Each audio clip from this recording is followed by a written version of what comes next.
so important.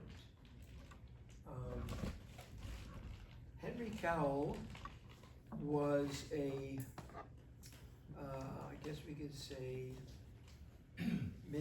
early to mid-century American composer. He died in 1964, 1897 to 1964. How many people here know who Henry Cowell is? All right, a few people know. Okay. So he was kind of one of the fathers of American music, American experimentalism. He was a real pioneer. He was a mentor to some more well-known names you might know, like John Cage and Lou Harrison. He grew up in California. He grew up in San Francisco, and he loved wandering the streets of the Asian neighborhoods. We're talking, at this point, we're talking early 1900s. And listening to music. He said, I heard Chinese opera before I ever heard European opera. And he would walk through Chinatown and go into these Cantonese opera rehearsal rooms and just listen. And all that stuff was in his ears. And, he became a gradually well-known composer, introduced a lot of new things into music, like tone clusters, for example. And somewhere along the way, in the year 1929, so he would have been in his early 30s, he encountered an immigrant from Japan playing the shakuhachi. And the way it was is that he actually was interested in learning about Japanese music. He'd already heard a lot of Chinese music, but he hadn't heard much Japanese music. So he was walking through a neighborhood and he asked people, are there any musicians from Japan around here? Oh, the guy at the vegetable store over there plays the shakuhachi. So he just literally went over to that little store and met Tamada Kitaro, who turns out apparently was a really great shakuhachi player. And he had, this guy Tamada had come from Japan to Southern California, Los Angeles, in 1890. And he had various jobs. He worked in a hotel and different kind of food stalls, and then he moved up to San Francisco when Cowell encountered him in 1929. And Henry Cowell started to take lessons from this guy. And he took shakuhachi lessons, and he learned to play the shakuhachi. And they developed a very, very close relationship, friendship. And Tamada was from Aomori, northern Japan, and I think he was like a Nezasaha player. That's like a forerunner of Kimpu Ryu. And I think he was also a good minyo player. And Henry Cowell was fascinated by this music. Now, in 1936, Henry Cowell was arrested and sent to San Quentin prison and sentenced to 20 years. And it was ostensibly for homosexual activity. And that might have been a cover for political activity. But in any case, he went to San Quentin. And he ended up, his sentence was commuted to 10 years, and he was released on parole in 1940 after 4 years. So this great composer and musician was in San Quentin prison, one of our most notorious prisons, for 4 years, from 1936 to 1940. And while he was there, Kitaro Tamada visited him, something like monthly, and gave him shakuhachi lessons. I mean, that's how close these guys were. It's pretty amazing. And Cowell also started an orchestra. He gave music lessons. He started an orchestra in San Quentin. He started a music library. He did all these things. He gets out of prison in 1940, and he moves to New York, White Plains, New York, north of New York City, where Percy Granger, another composer whose name you might know, offered him a job to help transcribe music and do things like that. And that's also the time that Virgil Thompson was in New York as a music critic for the Herald Tribune. So you had this interesting group of people, and Cage was there, of course. Meanwhile, Tamada, back in California, we're talking 1940, 41, what do you think happened to him? He's sent to a internment camp. At this point, Cowell was in New York and couldn't visit him, but there is an exchange of letters that in the last, 10 or 15 years, some scholars have unearthed these letters and published them and written about them. You can find them. So they're all in the New York Public Library at Lincoln Center, where there's a Henry Cowell archive. So it's quite a moving relationship. And then after Tamada gets out of the relocation centers or whatever we want to call them, it's sometime around 1950 or in the early 50s. He wasn't in there that long, but sometime by 1950, I think, Henry Cowell brought Tamada to New York to give a concert. And it was like a salon concert. And John Cage was there, and Virgil Thompson was there, and there were other, illustrious people there. And Tamada played the shakuhachi. I mean, it's pretty remarkable. I think Edgar Varese was there. There's a famous photograph, maybe some of you have seen it on the internet. Edgar Varese and Henry Cowell are sitting on a stoop in front of like a New York brownstone building or something. And Cowell's playing the shakuhachi for Edgar Varese. It's kind of a long flute. So it's quite a story. And Cowell then went on to teach for a number of years at Columbia University. And while he was there, he was able to invite the great koto player Shinichi Yuize to Columbia. And Yuize spent a year at Columbia. I don't know what year it is, but sometime around 1960 maybe.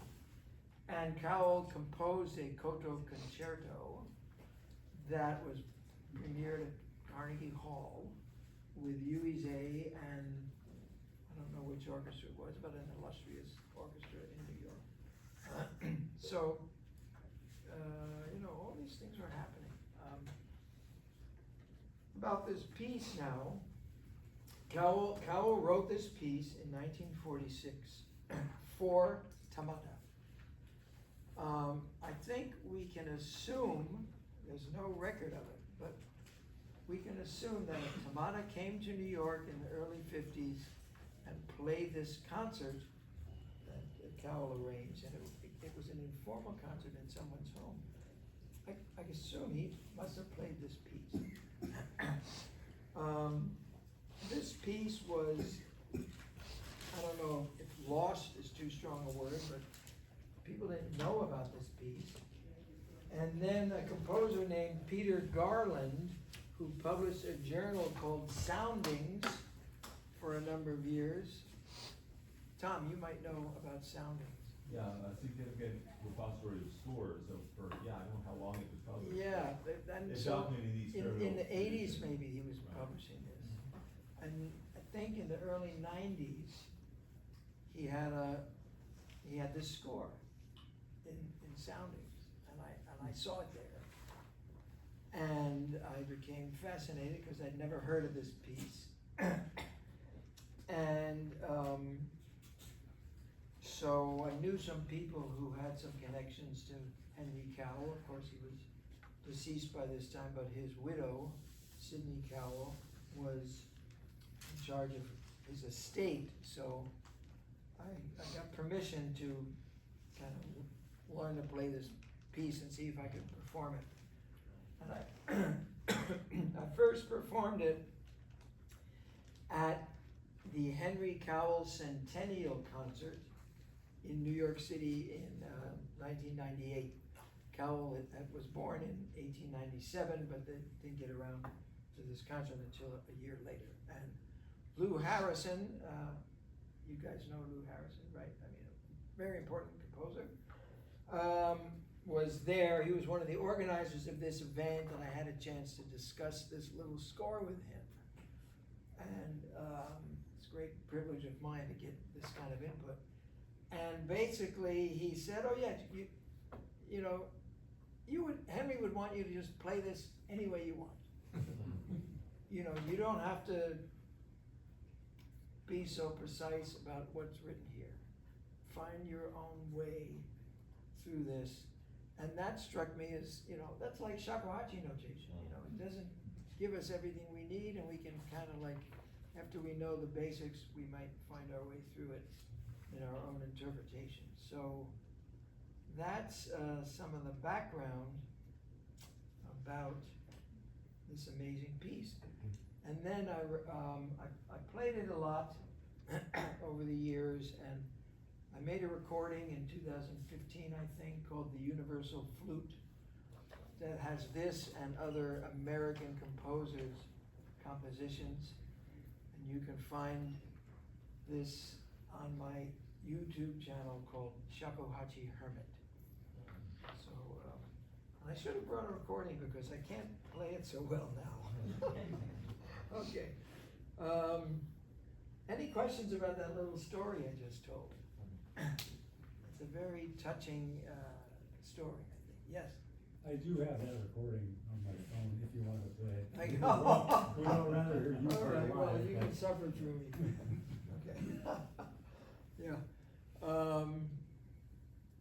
Yeah, anyway, I just love the whole history of that. And so here's the thing. 2025, what is it, the 8th World Shakuhachi Festival in Texas. People from all over the world, so many Americans playing the shakuhachi, but the first step in this country to get shakuhachi outside of the Japanese American community was Henry Cowell. And that's pretty remarkable. Yeah. Okay. So, I made a Kinko transcription here. It's kind of rough, but got a few extra copies if you want to look at them. Take if you don't have one. All right. So here's the thing.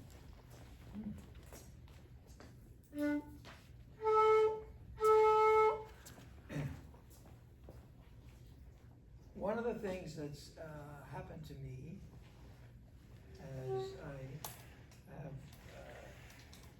aged is I have a quivering mouth or quivering lip. So I can't play, you guys are going to be able to play this much more nicely than I. Because I can't play without a vibrato. So if you start, you start with a straight tone and then add vibrato. But I've got vibrato all the way. And I'm doing these accents with some kind of little push like this, or maybe a little finger.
so why don't we try,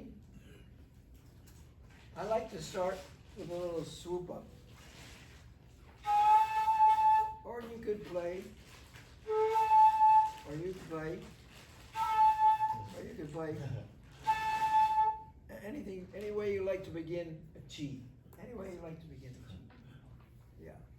And then as we go along, add your vibrato, which I'm already got in there, and then make your accent. I'm doing it like.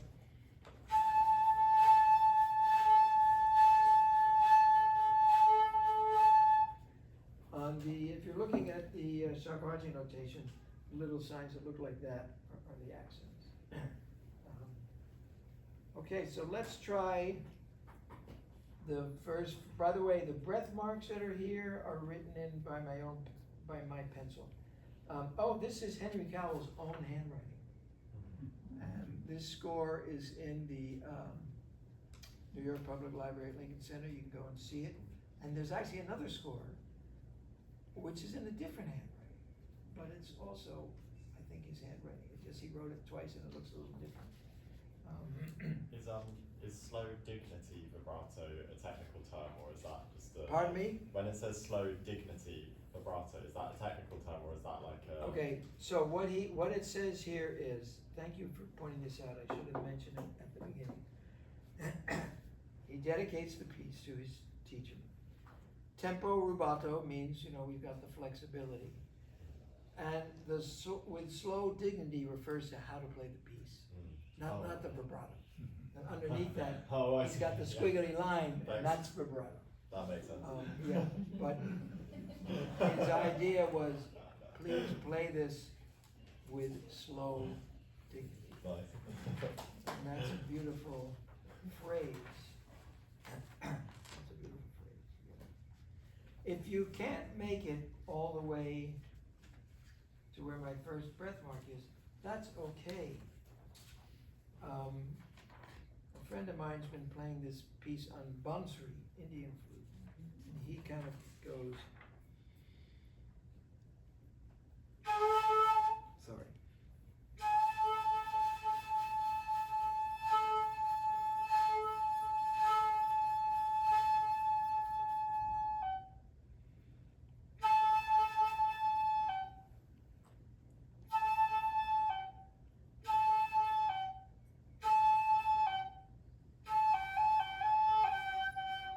Nice.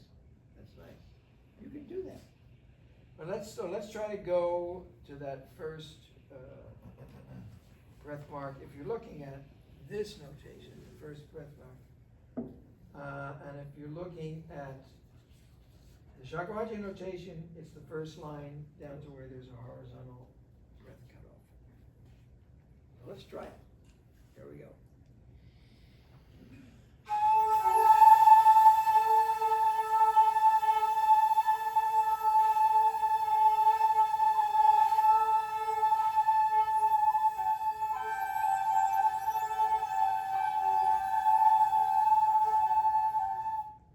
So you're going to end with re. Chi, de, chi, de.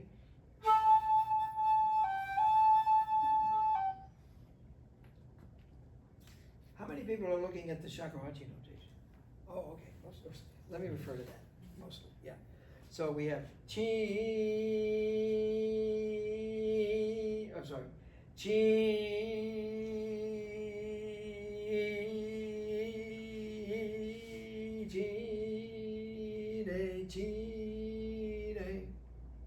Okay, all right, let's try that.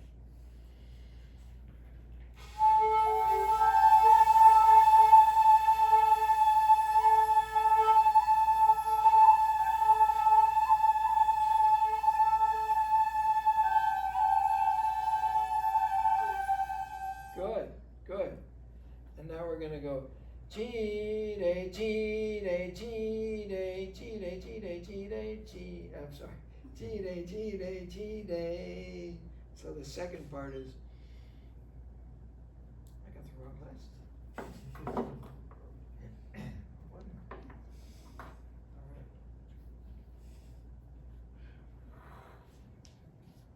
So after that first breath mark, chi de, 3 times.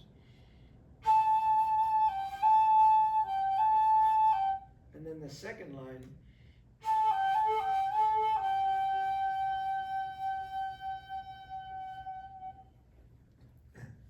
Do you want a sheet? Does anybody need a sheet? No. No, I'm sorry. Okay. Okay, so the bottom of the first line. Chi de, chi de, chi de. Let's play that.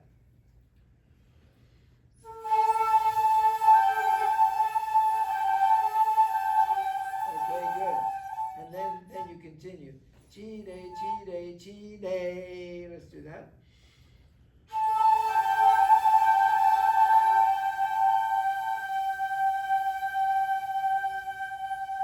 Yeah, and I usually like to go.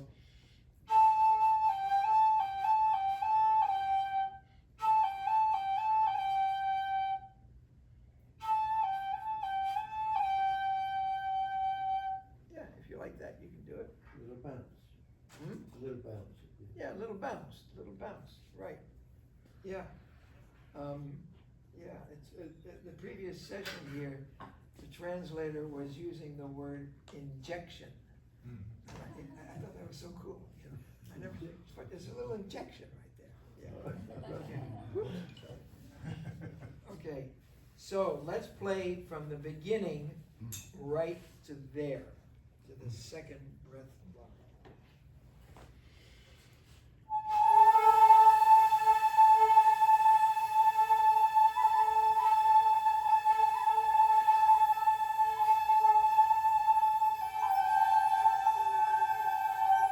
Breath.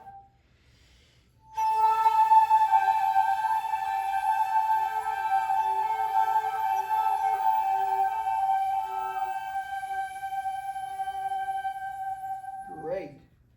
And now, Quick question? Robert? yeah, please, So- every time. Yeah, thank you. So on the Western notation. Yes. Slashes don't, I mean, it looks like an X, but it's not, obviously, it's a, I guess it'd be an eighth note possibly, so. the Oh, those slash- are grace notes. Grace note. Grace That's- note. That's just what represents grace note, the Grace slash. note, yeah. Thank you. Yeah, so, ne to, ne to, Okay, thank you. yeah, just the grace note. Thank you. Then ne, da, da, da, da, da, da, da, da, yeah. And again, so the next part, everybody see where we are now? Where we're Mhm. continuing? Okay. We go, re, re, re with those push type accent. Re, re, re, re, to, re, to. Let's just do that.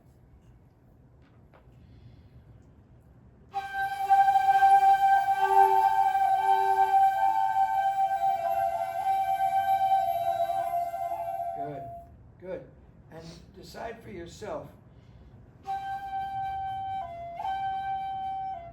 hitting the re going up, even though in the previous class, Tokumono Sensei said, never atari when you're going up. But for me, it sounds good in this piece right here.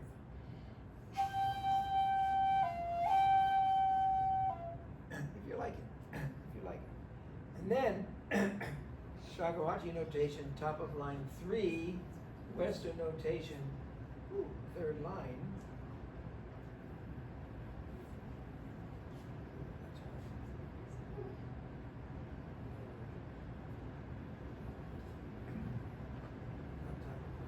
Oh yeah. Western notation, the last bar on the second line. We're just gonna play. There's 4 of those. Da, da, da, da, da, da, da, and then it continues.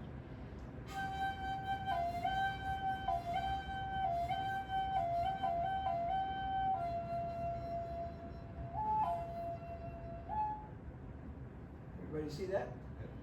If you're lost, don't hesitate. Okay, so let's begin. Western notation, top, last bar of the second line. Shakuhachi notation, third line. Here we go.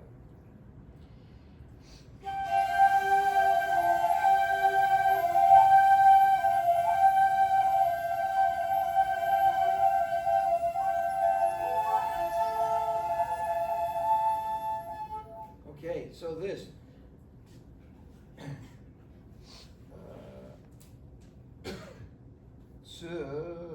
Chi, chi, that's hard to have those G's come out.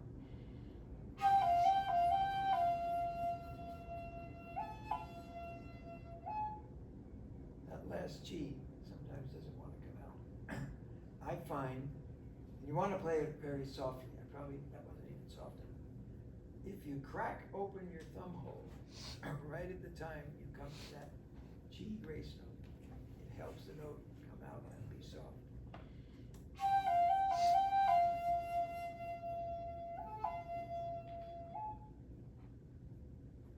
Why don't we just try that? Day to day to day to G to G. There we go.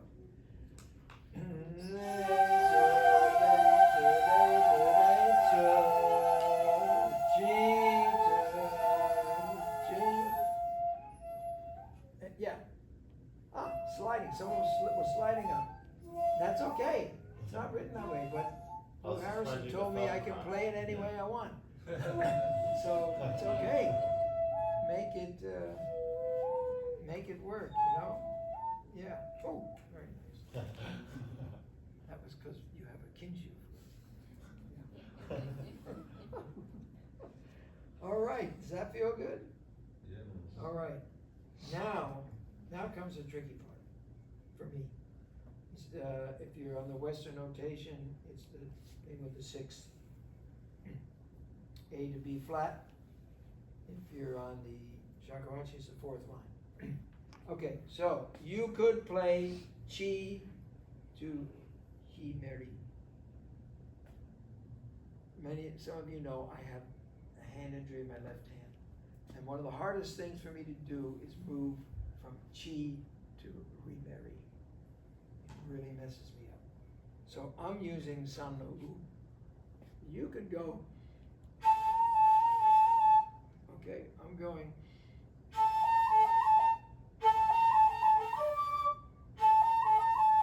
Like that, all right? If you like to slide your finger off and do it that way, and it can be slowly too.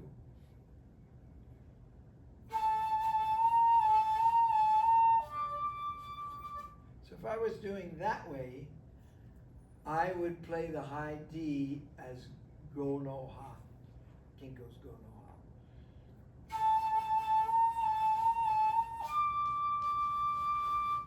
I think that's a better way to play it. But I'm playing san no u. Everybody know what san no u is? E, or sometimes called E. And then I'm playing go no hi, which on my flute is such a crappy note.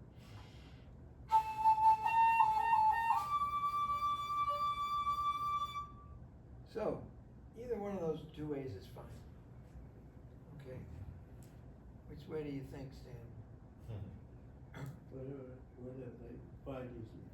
Yeah, okay, there you find easiest. All right. So, if we try it the way I wrote it here, let's play san no u, and then I found that after the first one, I'm just using my first finger, not one and two. And it's a little sharper than, because the san no u is kind of flat.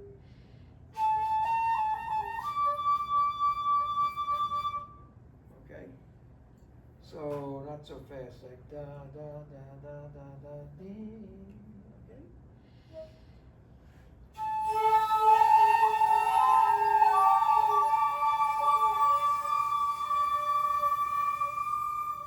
Good. And then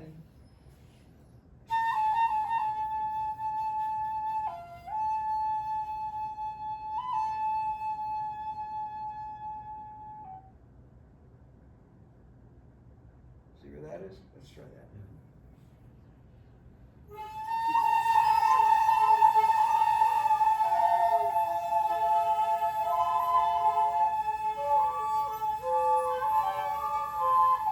So it's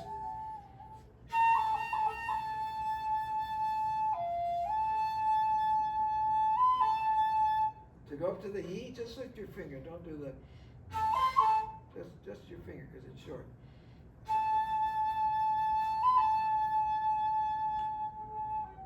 And then goes softly to the re.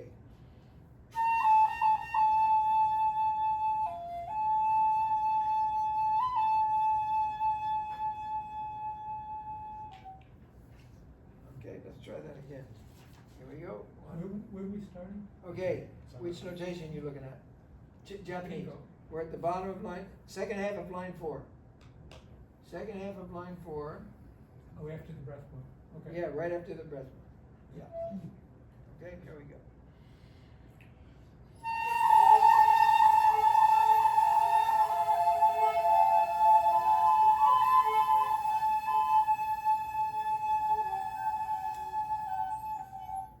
Yeah. Da, da. Soft. Yes. All right. Everybody with, yes, Patrick. In the fifth line, that's just a regular he between the two chi. 1, 2, 3, 4, fifth line. Yes, sorry, that's my little scribble. Yeah, that's a he. I just thought I heard something different, Yeah, but it's just a regular yeah. Well, if you just take this off, it's gonna be a little flat.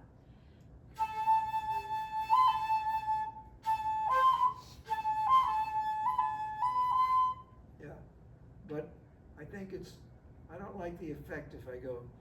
I hear too much. I think the feeling is better than the pitch.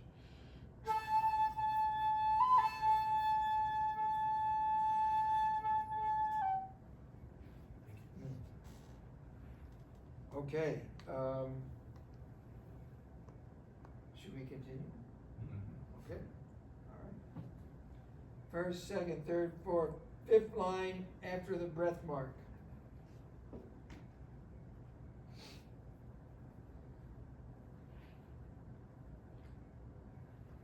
All right, if you're on the Western notation, I think it's the fourth line. Okay, here we go. Chi de, like it sounds like this.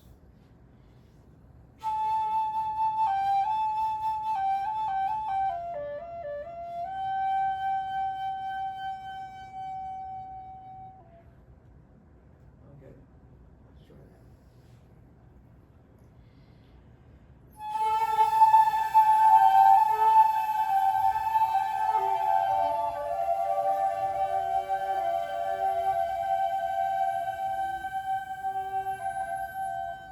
Yeah, okay, good. One more time. Let's do it one more time.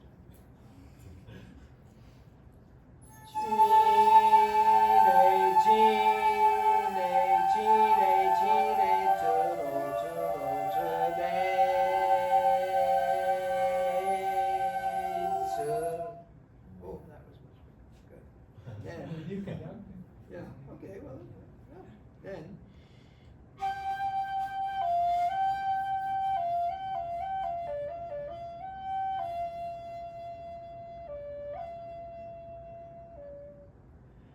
Nay, okay, that was good. Nay to nay, right from there. Here we go.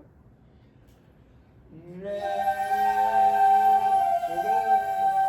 Oh, I was singing wrong. Good.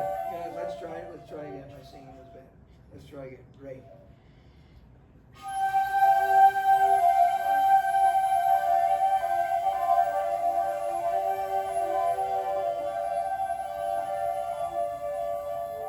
All right, let's do this a little slower. So we've got re to re so twice, right? Let's do that. Re to re to, and then we have, and then we have, and then we have.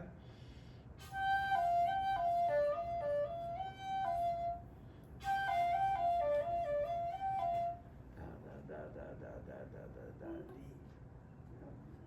Let's try that.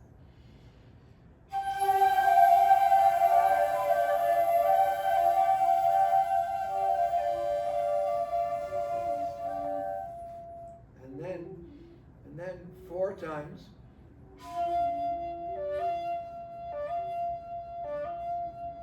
Let's do that.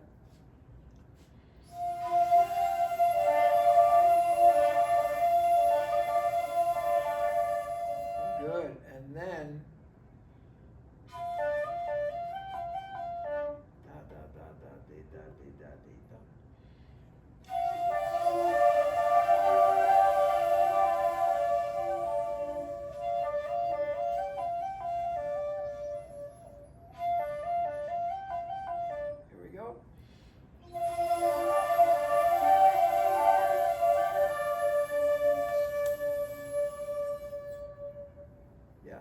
piece has no merry notes except for one that's coming up in the next section.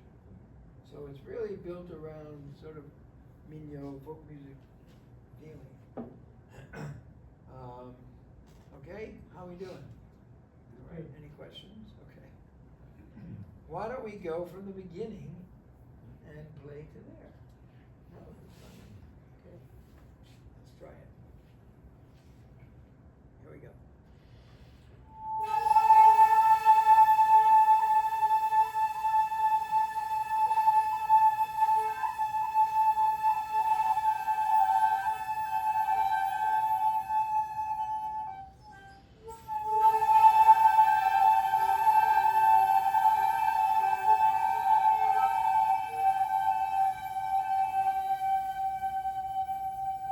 Breathe.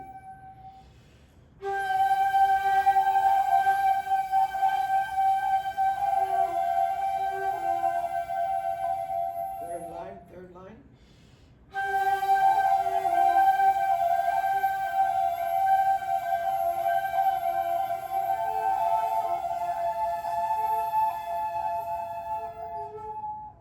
Yes, nice.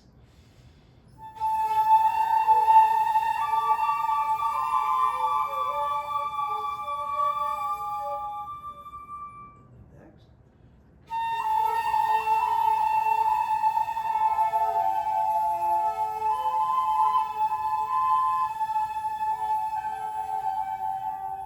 Breathe.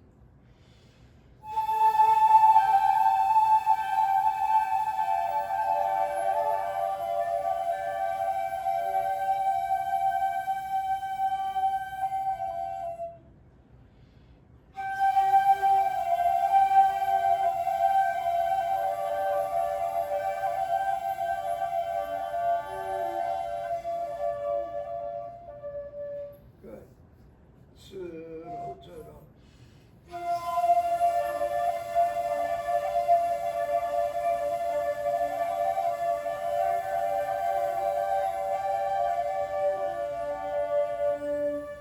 Yes, and that tsudo. Oh, I only played 3 of them. There's 4 of them. Okay. And you can toddy if you want.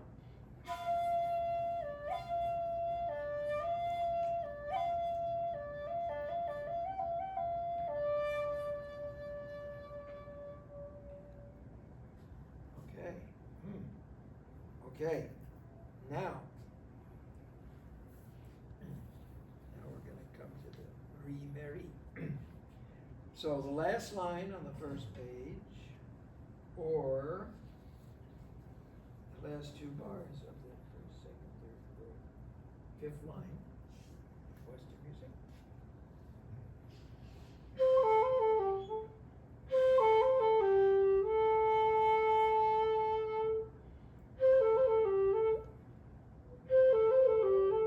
I think you can play your reed the official way the first time,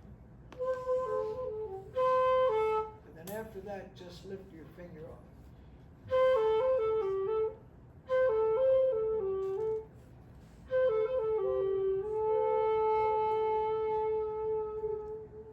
Let's everybody try that. Da da da da da da.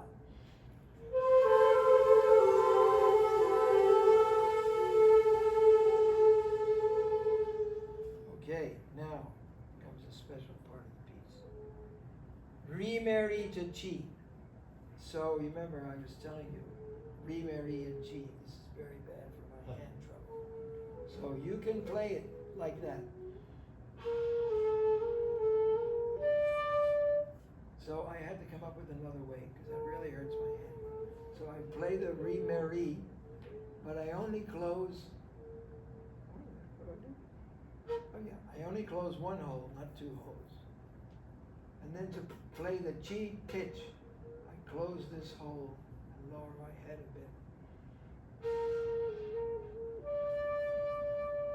It's a very different feeling. It's very nice.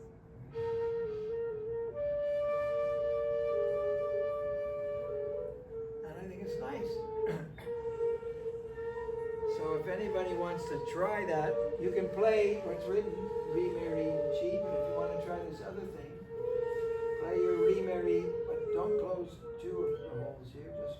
1, and then close number 3. But the pitch won't be quite low enough, so lower your head a bit.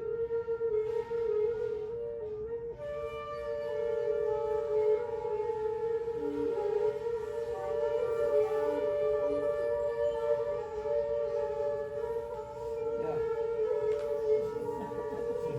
All right? Are you all right there? Yeah. Okay. Yeah.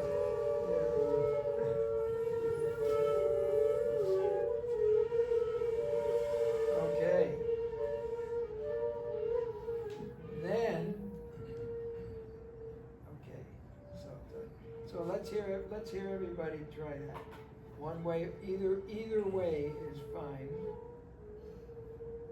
Let's see, where is it? Oh, yeah. It's the last line on page 1 from the Re Mary. Here we go. Go.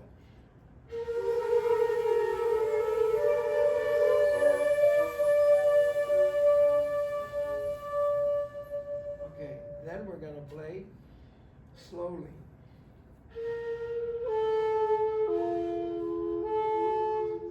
And then I take a breath there. You don't have to take a breath, but I take a breath there. So.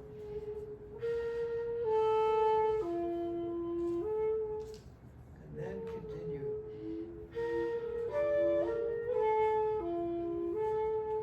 And then.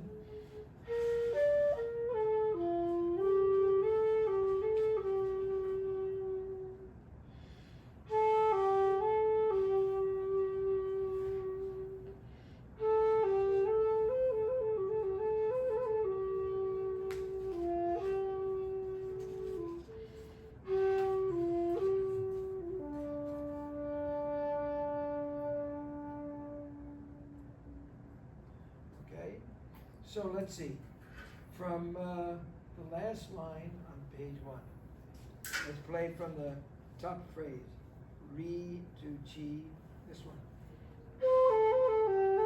Okay, play that.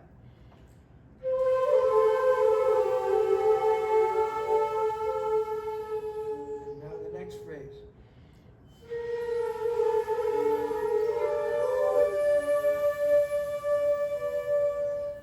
Okay, and then play slowly.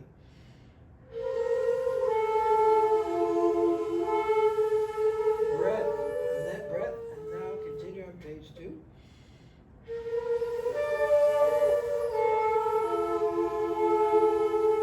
Breath.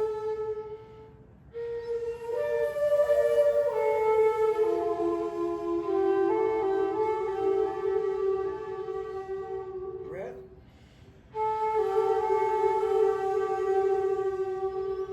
Breath.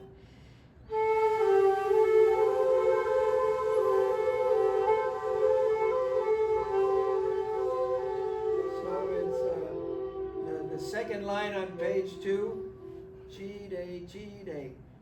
I'm sorry, chi de, chi. Then, see that? Re, chi, de, chi. Then,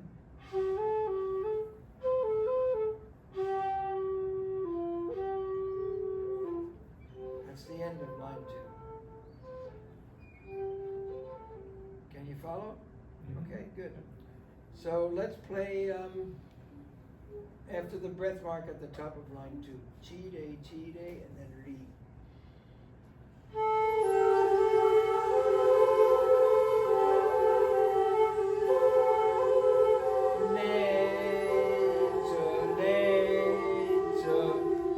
And then go line 3.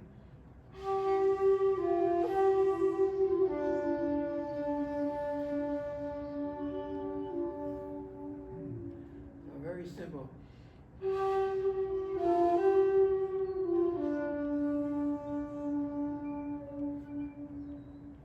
Right?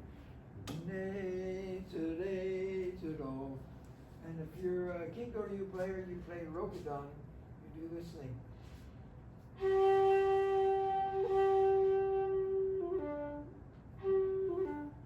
we can do that here or not.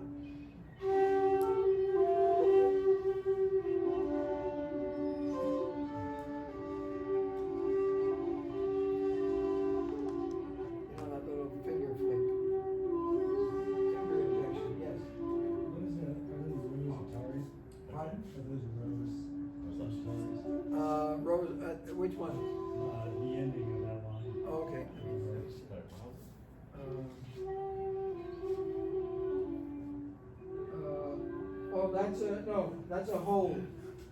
So, I could have, it's one long row. Got it. That's a whole time. I was trying to copy the Western notations patterns of rhythm, so yes, it's 3 whole notes. 3, Okay. like 18 beats. Yeah, Yeah, just hold it as long as you can hold. Okay. All right. Pretty good. Yeah. Let's see. We have to end this at 4. Oh, 47. Okay. All right. So now we've gotten through the first half of the piece, and now we have the second half of the piece, which has a little more energy to it. You can, kind of lay into that a bit. Or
here's a little thing. You know how I was told I had this conversation with Lou Harrison. Do I have to? He said, play it any way you want. So there's this place on the Western score, the last third to the last line, the third line from the bottom, the last bar says a G grace note. But I found myself playing, what did I find myself playing?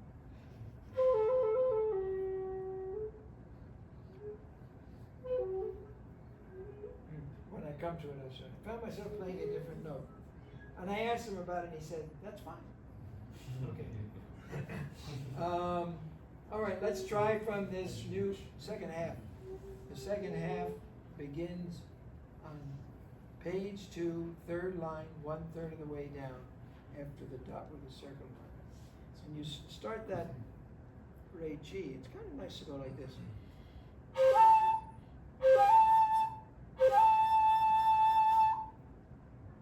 You ever do that? You're gonna play Ray G. You're gonna play Ray, but open that top hole.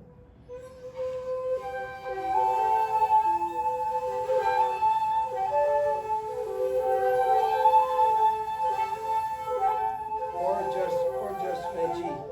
So the idea is we're holding that first G is long, and then there's 2 shorter ones that come after it. Here we go. Re, G, go. Re, G, Re, G, Re, G, Re, G. Okay, stop, and then go.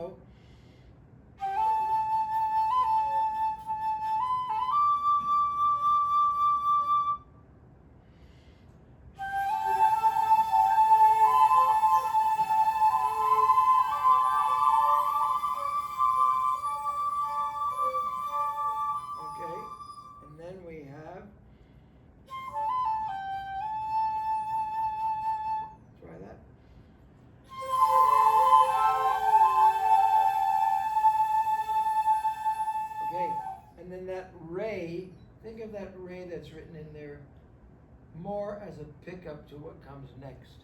So.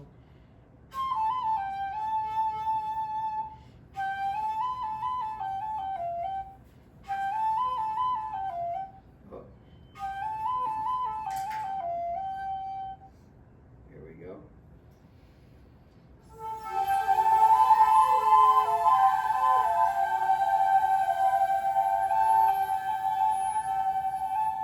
And you end on a G grace note, and then you play.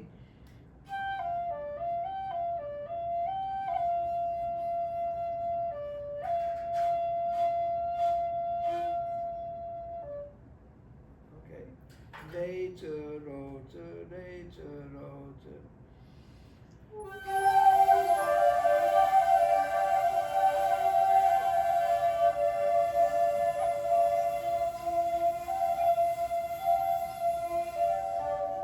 And then, next line.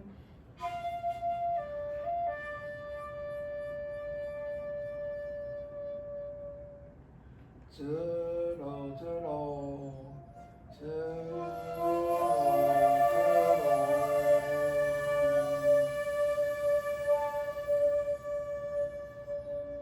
okay, and then similar to the way the first half was coming down to an end, but slightly different. Whoop.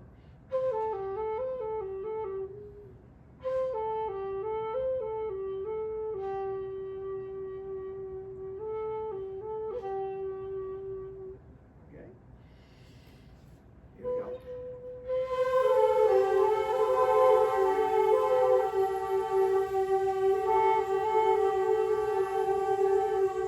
And then the next line.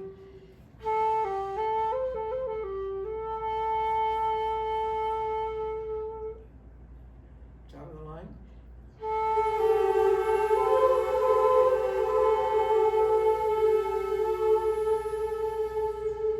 And then we're gonna do these push things.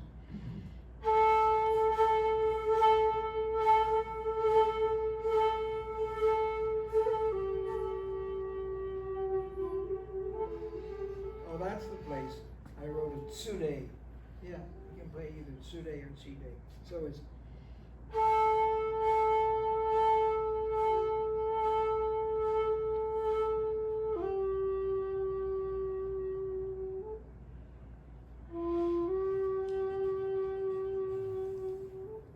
Okay, let's do that series of G's.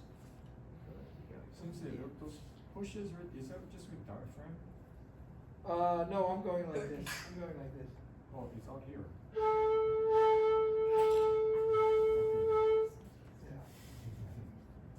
Let's try right there.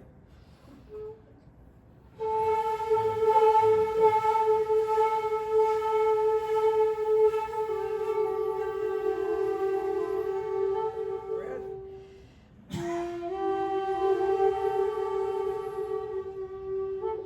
And then slowly.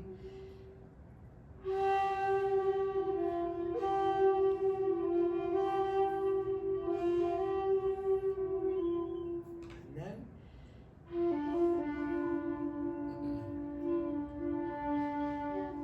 Yeah, and you try to be soft there. It said the original music says pianissimo. And then build it up.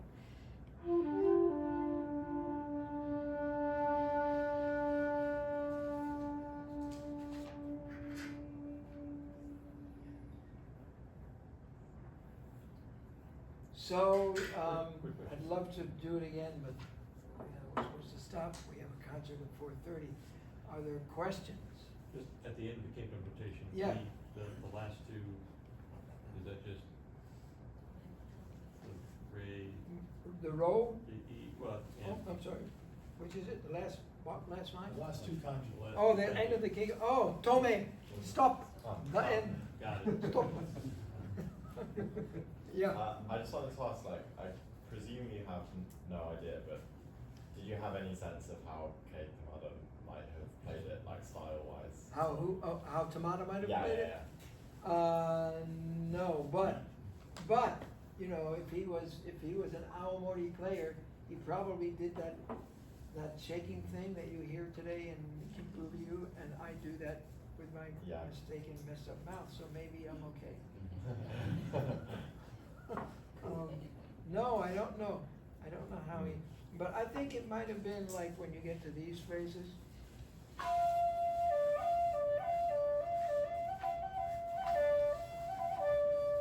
Maybe minyo flourishes or something, you know. Yeah. So please find your own way to play it.